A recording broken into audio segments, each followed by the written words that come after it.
I found that nothing in life is worthwhile unless you take risks. Nothing. Nelson Mandela said, "There is no passion to be found playing small and settling for a life that's less than the one you're capable of living." Now, I'm sure in your experiences in school and applying to college and picking your major and deciding what you want to do with life, I'm sure people have told you to make sure you have something to fall back on.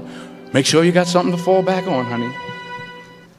But I never understood that concept, having something to fall back on. If I'm going to fall, I don't want to fall back on anything except my faith. I want to fall forward.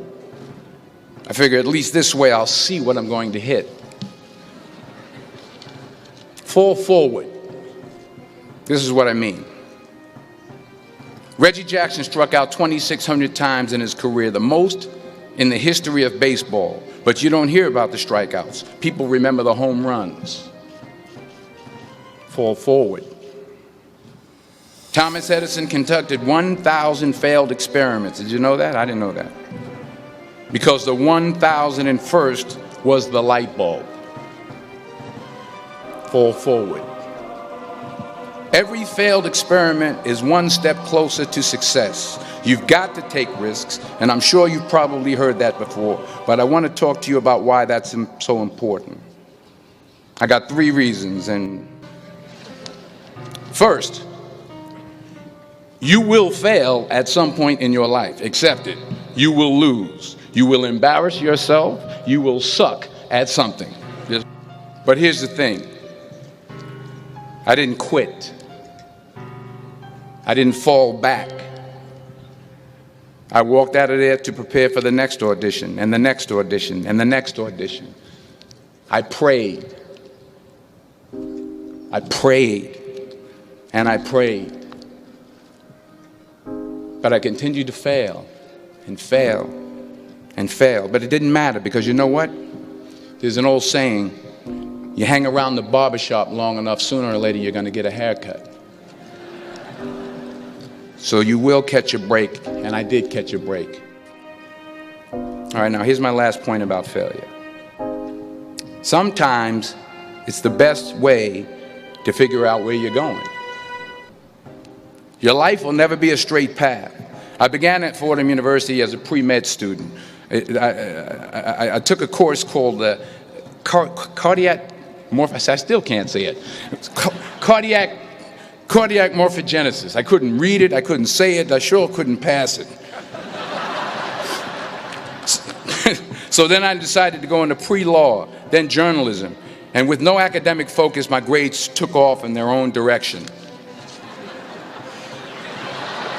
Yeah, down. I was a 1.8 GPA one semester, and the university very politely suggested that it might be better to take some time off. I was 20 years old. I was at my lowest point. And then one day, and I remember the exact day, March 27th, 1975, I was helping my mother in her beauty shop. My mother owned a beauty shop up in Mount Vernon. And there was this older woman who was considered one of the elders in the town. And I didn't know her personally, but I was looking in the mirror, and every time I looked at the mirror, I could see her behind me, and she was staring at me. She just kept looking at me. Every time I looked at her, she kept giving me these strange looks. So she finally took the dryer off her head and she said something I'll never forget. First of all, she said, "Somebody give me a piece of paper. Give me a piece of paper." She said, "Young boy, I have a prophecy, a spiritual prophecy." She said, "You are going to travel the world and speak to millions of people." Now, mind you, I'm 20 years old. I'm flunked out of school.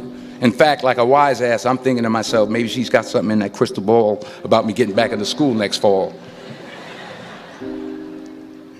But maybe she was on to something, because later that summer, while working as a counselor at a YMCA camp in Connecticut, we put on a talent show for the campers. And after the show, another counselor came up to me and asked, "Have you ever thought about acting? You're good at that." So when I got back to Fordham that fall, I got in and I changed my major once again for the last time. And in the years that followed, just as that woman prophesied, I have traveled the world and I have spoken to millions of people through my movies. Because the chances you take, the people you meet, the people you love, the faith that you have, that's what's going to define you. Never be discouraged. Never hold back. Give everything you got. And when you fall throughout life, remember this: fall forward.